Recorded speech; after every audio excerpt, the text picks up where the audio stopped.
ئاکرێ خودان دوو یاریگەهە بەلێ چ جوان بکێر یاریکردنێ ناهێت و دڕوێ خزمەت گوزاریان ژی بتەمامی هاتیە پشتگو هاوێتن و چ جاران نەهاتیە نۆژەنکردن.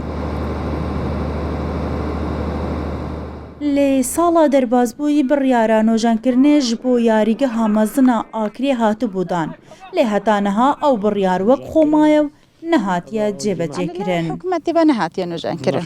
ڕەوشەمە هەنی وەک ڕۆژنامەڤۆنەوە ئەوە خڕە دیار کردی gelek xwe be yarígeh çend yarígehê me yanî me yarî kirîne labet me hatîne neqilkirin ê birîne duhok û ê birîne şaqlavê ê birîne şêxan zarar me keftî ev ca me daxwaz kiriye û cenabê parêzgarî biryarî ji da gotî bingû nûjenkeyne ve şêwekê dirist ke yanî bijînê tartan frîzê sînayî me vêde çêkirin da kamilva arîşa xilas bibîn û da besa yarîgehê me yariyet me bişne derve û da em şên labet xwe encam دەین ناو جەمارێ خۆدا. دەستەیە پشتەوانان ژیژ vê rewşaneha bêzarûn û wekî ew dibêjin yarîgeha Akrê nebtinê bo werzişkaran belkî bo handeran jî neguncaye û pêdivî be nûjenkirinê ye.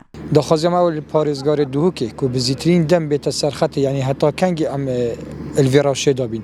Rastî yanî tu niketbînî rojê şiyalderê de eger tu sehkeye meleba me bi rastî bes bi nav melebe bes bi nav yarîgeh yanî çi yarîzanek neşên bê bû me yarî lêre bikin. Heta dihîş em ê gelek yarîzana axiftin ku peywendiyê piyana me bikin ku yarîzanê xidan az berzin refez kir gotiye em neşên bêyne Akrê rast e ya neka cemahîrî ye û em gelek heskên bên belê bernebûna yarîgehê daxwaza lêborînên got kir em neşên peywendiyê pingû bikin. Yanî Akrê çi zemba xwe ye eger tu fikra xwe bikey بەرامبەر یانên dî evêt ne cemahîrî gelek buha têkirin. Kenadiyeka wekî Akrê xidan vî cumhuriyên de zûr. Eger tu temaşa bike xwecê yarîgeha me cerêşna cemahîrî cihê 500 nefera zêtir naket. Baqiyedî nizîkî 2-3000 nefera pişt vî sîmeyê rê nexwarê berbaran bîtin yanî gelek cumhur me hey nexweş dibîtin. Hejîkerên werzişî hûsa dibînin ku werzişvanê Akrê bûyne qurbanî û dibêjin pêdiviya hikûmet awirekê lê yarîgeha Akrê bideteve. Ku yadiyera ku yarîgeha yan Akrê werşî yanî demê çipkeka barên zvarê din ku halê wê hîn bînin ku ciyawaz el hemî yarîgehên dî û hemî parêzgeh û qezanên dî.